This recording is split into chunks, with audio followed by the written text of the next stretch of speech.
Olá, minha gente! Eu sou Tatiana, enfermeira e crocheteira, dona da Luvel Crochê, e esse aqui é o meu canal. Se você está aqui pela primeira vez, seja muito bem-vindo. Aqui eu falo de crochê, rotina, coisas relacionadas à área da saúde.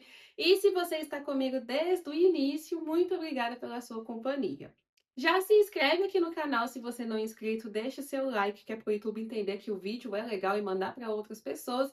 E não deixe de me seguir lá no Instagram, porque lá eu estou presente todos os dias. Faremos coisas importantes nesse vídeo hoje, ó. Hoje, finalmente, eu vou finalizar a terceira e última peça da minha coleção Ponto de Vista. Já temos duas peças aqui na Crochê-la. A Crochê-la, eu acho que vocês não sabem, mas a minha manequim chama Crochê-la. Eu fiz uma enquete no Instagram há algum tempo e esse nome ganhou, então o nome dela é Crochê-la. A Crochê-la já está usando aqui a primeira peça que eu fiz, que foi a blusa feminina. A segunda peça, que foi o boné, inclusive, gente, esse boné aqui, ele é simplesmente maravilhoso.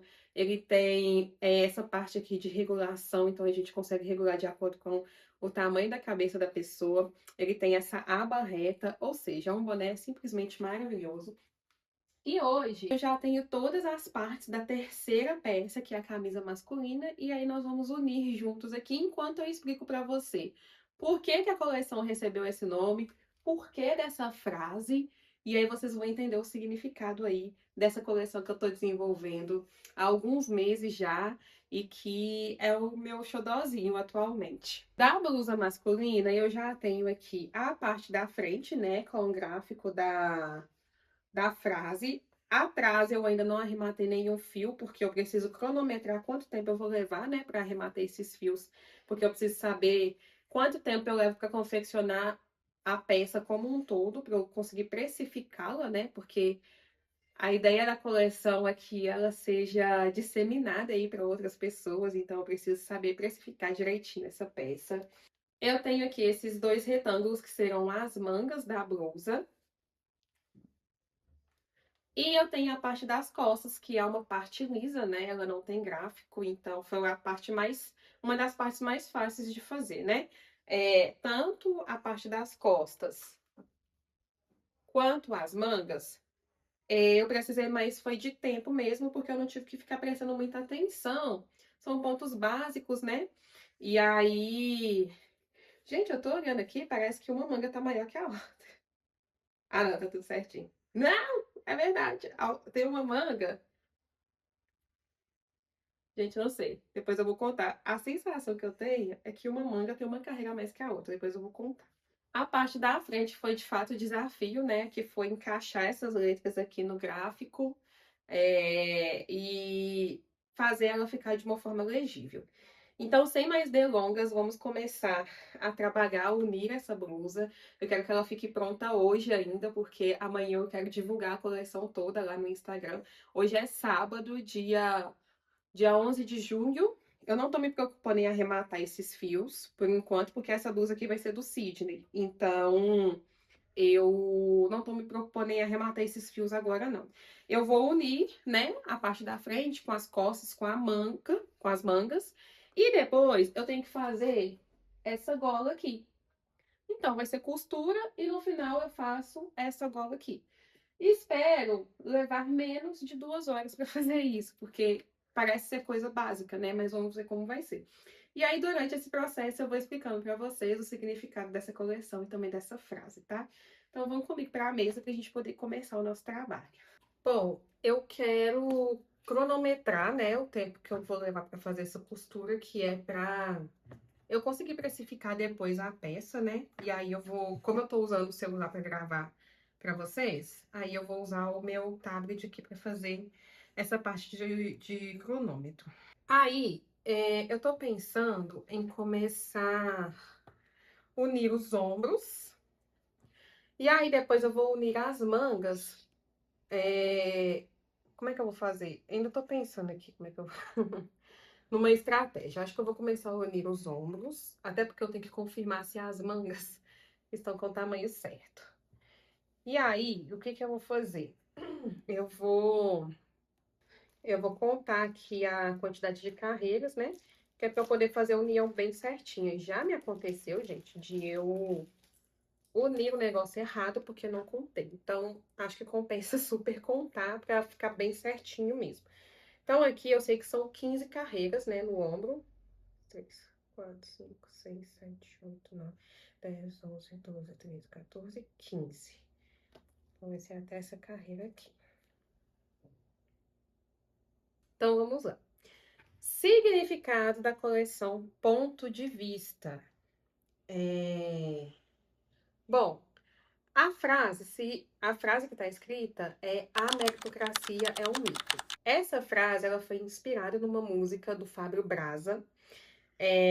A música se chama Meritocracia. E é uma música que eu conheci recentemente, né? Eu imagino que tem menos de um ano que eu tive acesso a essa música a primeira vez. E aí ela tem uma letra muito profunda, assim, que fala desse sistema capitalista mesmo, né, que a gente vive. E aí, gente, eu não tô aqui para falar de política, pelo amor de Deus, não me coloquem nesse lugar. Eu estou aqui, na verdade, para poder explicar para vocês por que que eu estou criando essa coleção com essa frase e com esse nome, tá? Não estou aqui para falar de política, e sim para poder explicar mesmo o significado dessa coleção.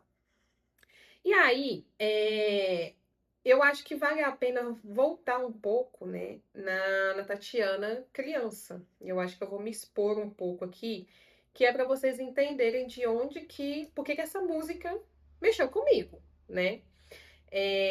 Eu sou filha de pais pretos e pobres, né? Então, eu nasci na periferia, eu cresci na periferia, eu estudei por conta de muito esforço da minha mãe, né?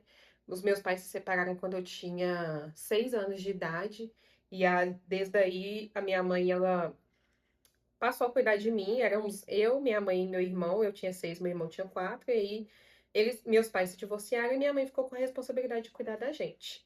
Na época, quando eles eram casados, eles tinham uma casa própria, mas aí com o divórcio, a minha mãe preferiu sair da casa porque a casa era própria, mas era herança dos pais do meu pai. Então ela preferiu sair da casa e fomos nós três, eu, ela e meu irmão mais novo, na época, né?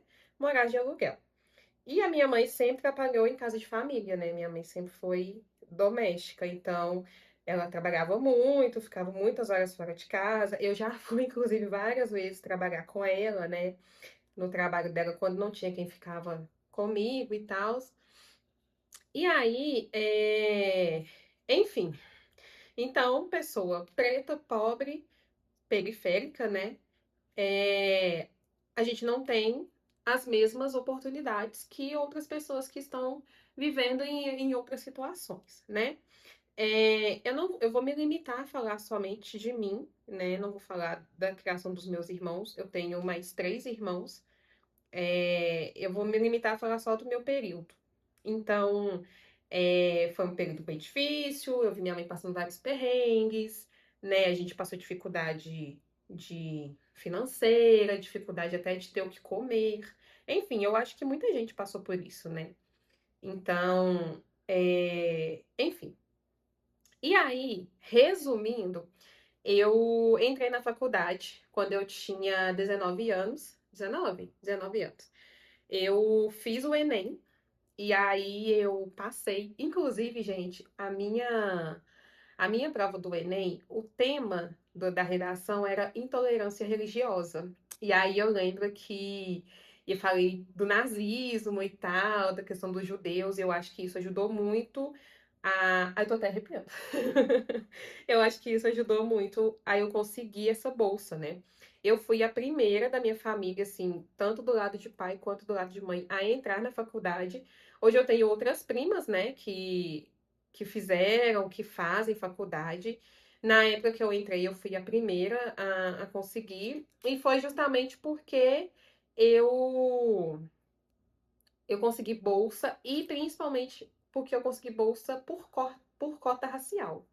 Então, assim, eu entrei ali em todos os critérios de uma pessoa que precisa de ajuda mesmo para poder conseguir crescer na vida e conseguir ter uma profissão. Eu precisava de ajuda e eu tive essa ajuda, e é por isso que eu hoje sou enfermeira, eu tenho graduação, eu tenho pós-graduação também. Foi por conta desse início, né, que veio através desse auxílio do governo mesmo, né, que eu tive na época. E aí, entrei na faculdade, aquela dificuldade toda. Quando eu entrei na faculdade, eu ainda morava com a minha mãe. Depois de um tempo, eu saí de casa, né, por vários fatores. E depois que eu saí de casa, um pouco tempo depois, eu me casei com o Sidney e aí a gente passou a viver juntos. E aí, gente, eu acho que eu não tô gostando dessa costura. Não sei. Deixa eu comparar com a outra blusa ali pra ver se tá a mesma coisa. A costura não tá legal. Eu vou parar o meu cronômetro, porque eu gastei 5 minutos para fazer essa costura. Eu vou refazê-la, pensando que eu vou gastar esse mesmo tempo.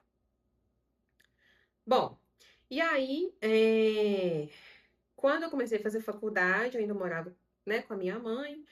E depois eu saí de casa. Aí, depois de um tempo, eu me casei com o Sidney, continuei fazendo a faculdade. E o período da minha faculdade foi um período muito difícil. Porque eu lembro que, principalmente no final, quando eu precisei começar a fazer estágio, eu trabalhava como telemarketing. Sim, gente. E assim, geralmente é o primeiro emprego que a gente consegue, né? Que eu, na minha opinião, o telemarketing é uma questão, eu não sei, é um tipo de emprego que é muito insalubre, sabe? Você tem horário para ir no banheiro, você tem horário para tomar água, você tem, enfim, eu acho desumano, sabe? E geralmente é o primeiro emprego que o jovem sem experiência consegue, né? E aí eu trabalhava como telemarketing na época, eu até era boa, eu conseguia bater as metas, eu conseguia ganhar um dinheirinho bom, até o momento que eles começaram a sacanear com a gente, né? Porque aí aumentaram meta, aí todo mundo parou de ganhar dinheiro. Enfim, foi um perrengue danado. E aí, na época que eu fazia estágio, eu morei em Ibirité, e aí o meu estágio era em Vespasiano. Pra quem não sabe, né? Pra quem não conhece essa parte de Minas, eu praticamente atravessava a cidade. Eu atravessava a cidade todos os dias para poder ir para o estágio. E aí, eu fazia o estágio de manhã, então eu acordava às 3 horas da manhã, saí de casa às 4. Na época a gente não tinha carro ainda, atravessava a cidade para chegar lá às 7 horas da manhã. E fazia o estágio até 11 horas, saía de lá, de Vespasiano, ia para o centro de Belo Horizonte, aí é onde eu trabalhava. Trabalhava até 9 horas da noite. Ai, gente, misericórdia. De lembrar me dá assim uma aflição. Trabalhava até 9 horas da noite, aí eu pegava o ônibus para poder voltar para casa, chegava em casa, já era mais de 10 horas da noite. Aí até que eu ia me alimentar, tomar um banho, fazer algum trabalho da faculdade, alguma coisa, já era lá para as 11 horas, meia-noite. E aí eu ia dormir aquele pouquinho de tempo para que no outro dia, dali a pouco, 3 horas da manhã, eu acordasse novamente. Então foi assim durante vários meses, até que eu não dei conta, e aí eu fiz um acordo na empresa, eles me demitiram, e aí eu consegui ter acesso ao seguro-desemprego e continuei fazendo a faculdade. Foi o que me ajudou na época, sabe? Porque eu não estava dando conta mais, estava muito cansativo.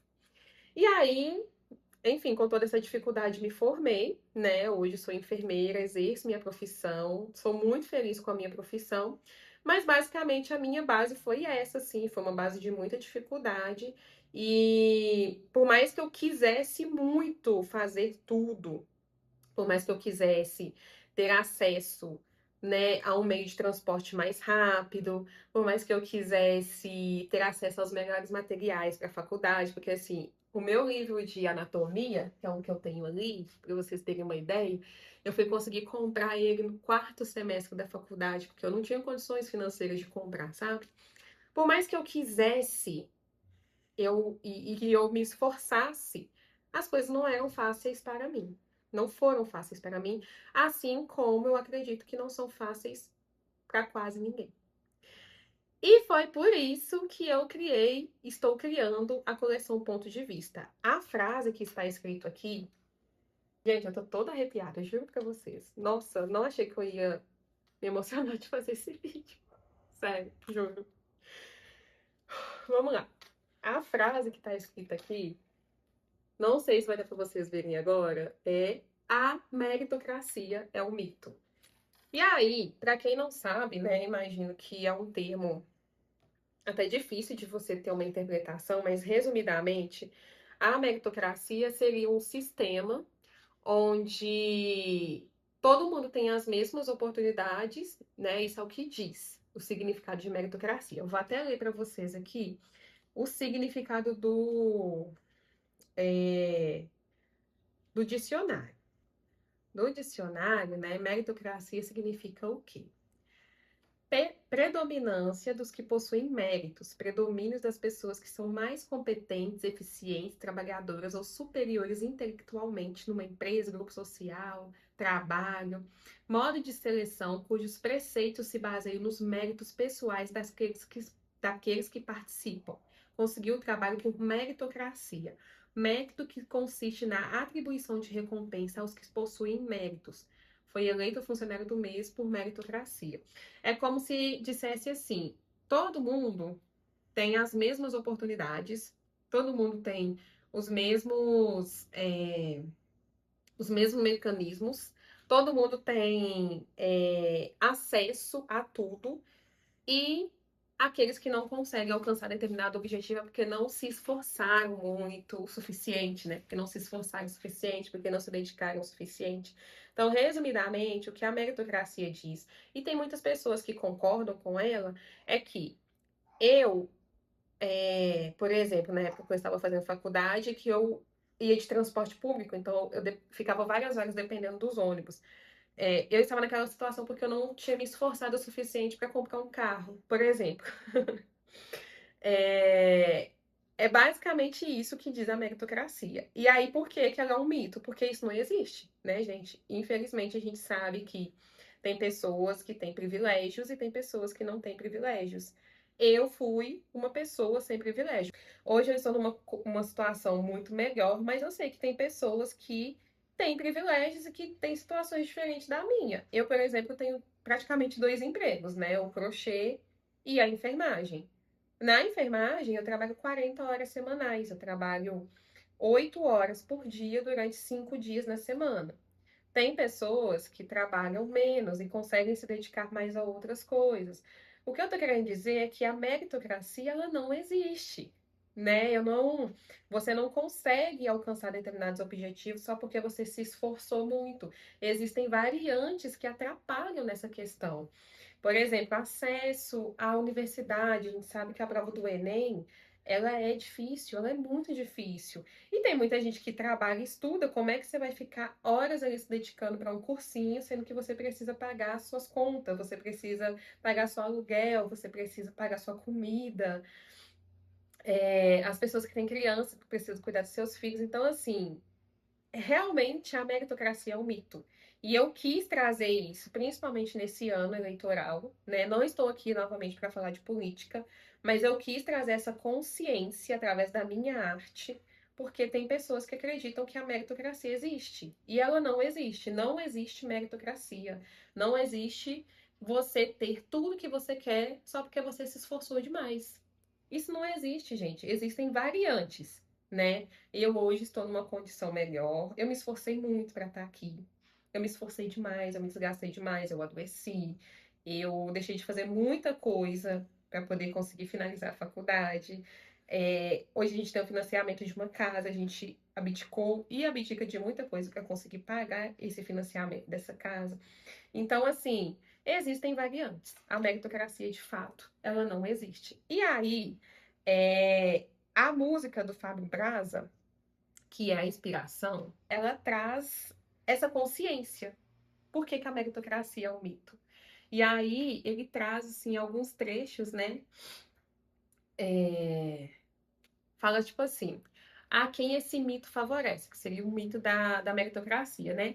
Quem nasceu herdeiro diz que é porque merece. Quem trabalha o dia inteiro não tem tempo de fazer dinheiro, ainda vão dizer que quem se esforça enriquece. Enquanto você acredita nisso, vai achar que a pobreza é um problema de princípio e não um problema político. E achar que o privilégio de alguns poucos é legítimo. Aí ele fala que o rico fica ainda mais rico, o pobre continua o ciclo, a mão barata pro serviço, a meritocracia é um mito. Gente, juro. Sério. Não tem condições de as pessoas ainda acreditarem nisso. De que você só não é rico porque você não se esforçou demais, de que você só não tem a melhor casa porque você não se esforçou o suficiente, de que você só não entrou na universidade, na faculdade que seja, porque faltou aí desejo, força de vontade sua, vontade todos nós temos. Mas nós também temos empecilhos que nos atrapalham a chegar naquele determinado objetivo. E aí, por que que a... Gente, nossa, sério, eu não achei que falar sobre essa criação fosse me... Porque eu tava tranquilo, assim, eu já tinha entendido o que que eu queria trazer, por que que eu queria trazer esse tema, mas eu não tava imaginando que eu fosse ficar mexida de falar isso com vocês. Ah, isso é difícil. Ó, vou costurar aqui essa outra manga, essa outra manga não, tá ficando maluca. Esse outro ombro. E deixa eu me recompor aqui pra gente continuar conversando. Bom, eu terminei de unir os ombros e eu gostei da costura. Essa blusa ela é bem grandona porque ela é do meu marido, então ela é masculina, né? E aí ela é enorme em mim, fica parecendo quase que um vestido. E aí eu tô pensando se pra unir aqui a manga, se eu primeiro costuro a manga nela mesma, e aí depois eu venho unindo aqui, ou se eu abro a blusa aqui na mesa e costuro primeiro a manga, a blusa e depois faço o fechamento, braço, axila. Acho que eu vou fazer assim. Eu vou contar aqui os pontos. Vou tirar os marcadores dessa blusa aqui que eu estava fazendo. Eu acho que eu já anotei tudo que eu fiz de alteração nela, então eu não preciso deixar esses marcadores mais aqui. E vou usar eles para poder marcar a blusa. Eu vou reposicionar vocês, porque eu ainda preciso explicar para vocês o que que a coleção se chama ponto de vista, e é uma explicação muito legal também. Eu vou reposicionar vocês para a gente poder ter mais essa conversa. É um vídeo muito hablado, né? Espero que vocês gostem, mas eu tô de fato abrindo meu coração aqui para vocês, até para vocês entenderem esse movimento aqui, né? Então, vamos lá, sem mais delongas. Bom, agora eu deixei vocês aí, eu não sei se vocês vão conseguir me ouvir bem. Eu não tenho microfone ainda. Na verdade, gente, eu tenho um microfone, só que é um microfone horrível. Ele é muito ruim. E aí eu prefiro não usar ele porque ele deixa a qualidade do áudio muito, muito, muito ruim. E aí eu prefiro assim. Então, agora eu vou contar, porque se eu não me engano, eu vou contar, na verdade, quantas carreiras que eu tenho que separar aqui para ficar certinho.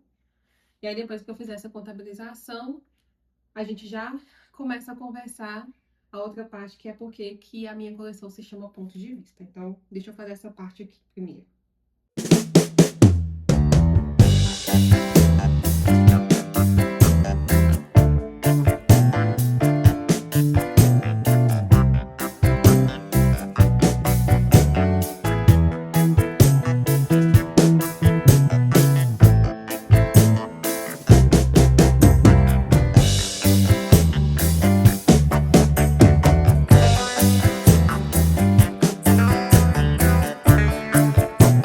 Bom, então agora que eu já fiz essa parte aqui, já distribuí bem os pontos, vou começar a costurar.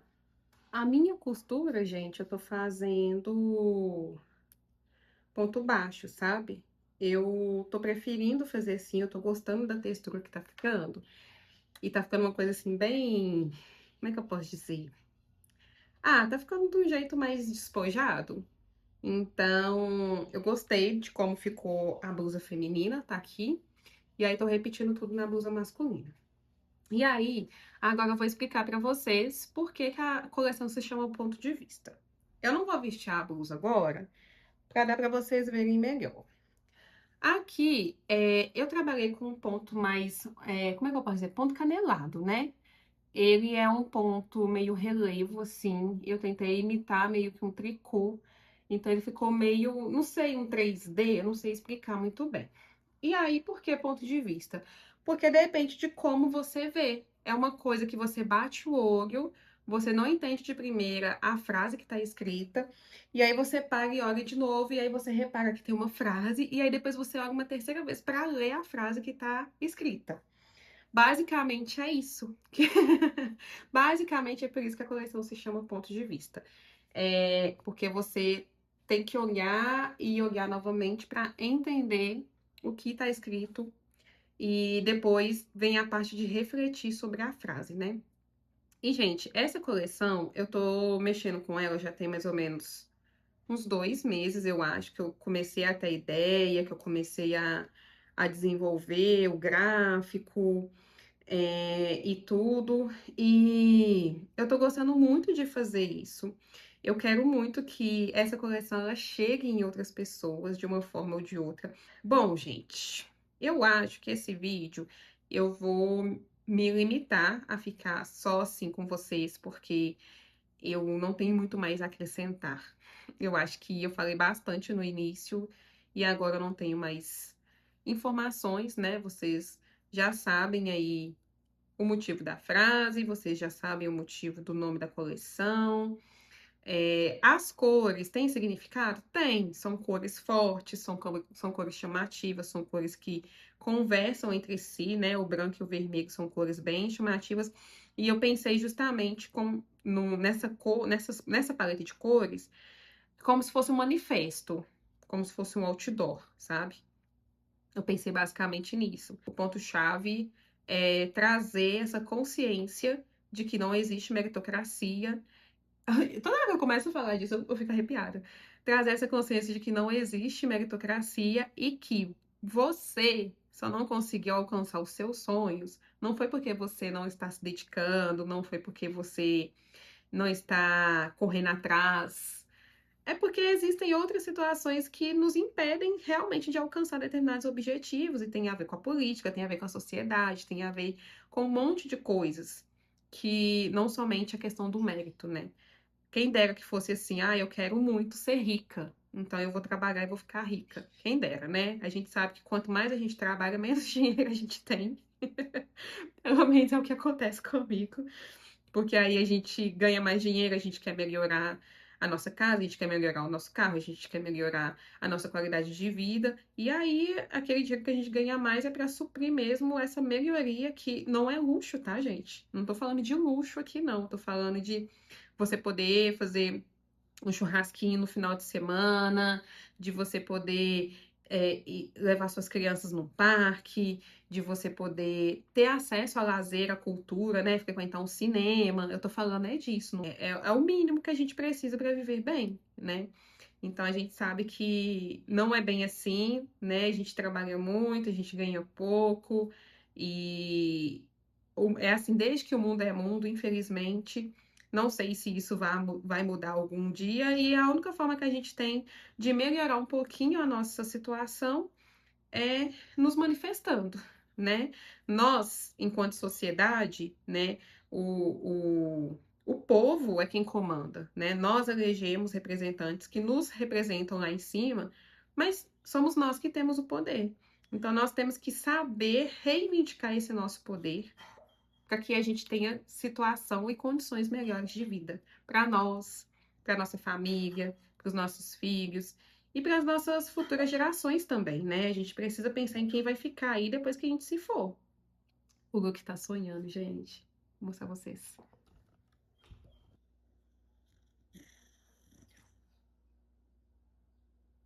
É isso, gente. Acho que eu falei muito. Talvez esse vídeo vá desagradar muitas pessoas.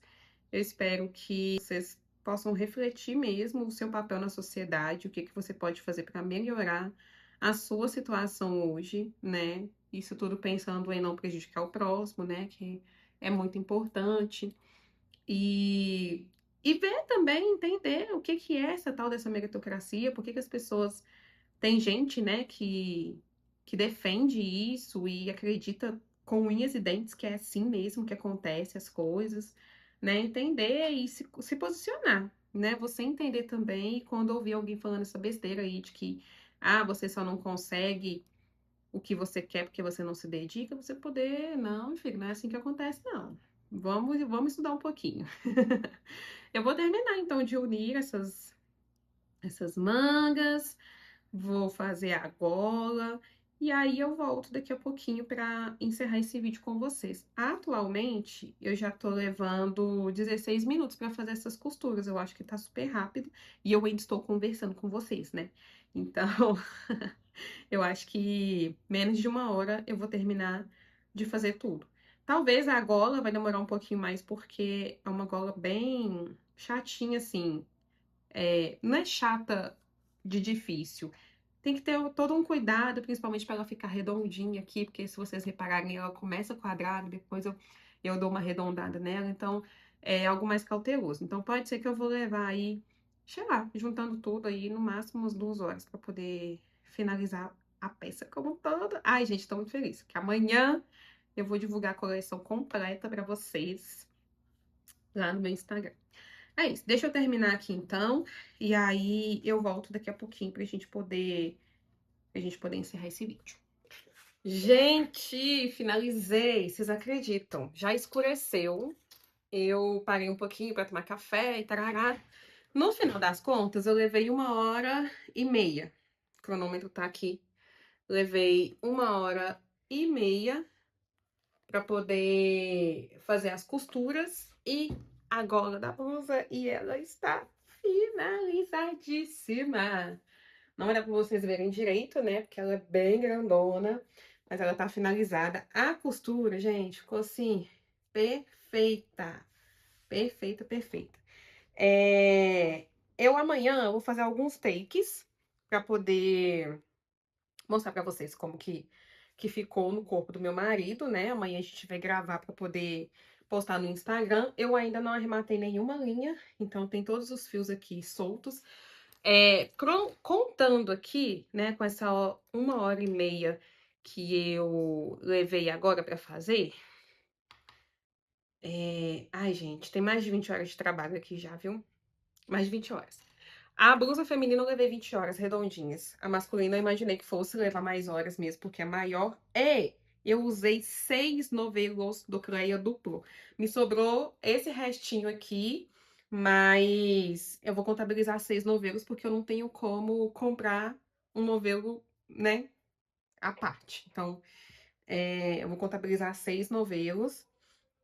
A blusa feminina, se eu não me engano, eu usei 4 novelos. E o boné foram 2 novelos. Isso mesmo. Então tá aqui finalizada, e aí eu vim finalizar também esse vlog com vocês. Gente, eu espero que o papo não tenha ficado pesado, que vocês tenham refletido aí sobre essa frase, tá? Que é uma frase que eu acho que me pega muito. Se você entendeu o que eu quis trazer com esse vídeo, por favor, deixe aqui seu comentário, sua reflexão. Enfim, eu acho que eu me abri bastante aqui pra vocês. Eu não sei quando eu for editar esse vídeo se eu vou cortar algumas coisas, porque eu senti que eu me expus bastante. Mas, de toda forma, eu acho que eu trouxe um pouco da realidade aí das pessoas que precisam trabalhar muito para ter o mínimo, né? E às vezes nem o mínimo conseguem ter. Então, enfim, não vou mais hablar sobre este assunto. Espero que vocês tenham gostado do vídeo. Se você me assistiu até aqui, comente aí a palavra resiliência. Eu acho que pessoas como eu, nós somos muito resilientes. A gente se adapta a vários tipos de cenários diferentes, a várias situações diferentes, porque a gente precisa, né? Não tem outra forma. A gente tem que se adaptar e tentar melhorar. Então, comente aqui resiliência, se você me assistiu até este momento. Não deixe de se inscrever no canal, não deixe de curtir o vídeo. E me conta aqui o que você achou desse papo, o que você achou da coleção. E amanhã, que é domingo, eu vou estar postando esse vídeo. Eu imagino que eu já vou ter postado lá no Instagram o resultado final da coleção completa. Então, me segue lá para você não perder também esse lançamento. Muito obrigada por me assistir até aqui e até o próximo vídeo. Tchau!